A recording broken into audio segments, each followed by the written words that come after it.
Good evening, tayo ang nagluto ng, good morning na pala. Kasi magluluto ako ng baunin ng mga anak at almusal nila para bukas. Ang ulam nila na sisig ang lulutuin ko ngayon para may paunin sa school at ang almusal nila bukas.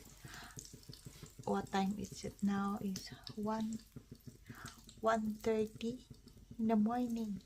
Time check, 1:30 in the morning now. Magluluto ako. Samahan niyo ako.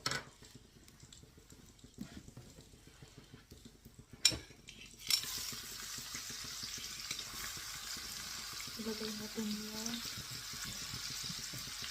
bawang at saka sibuyas.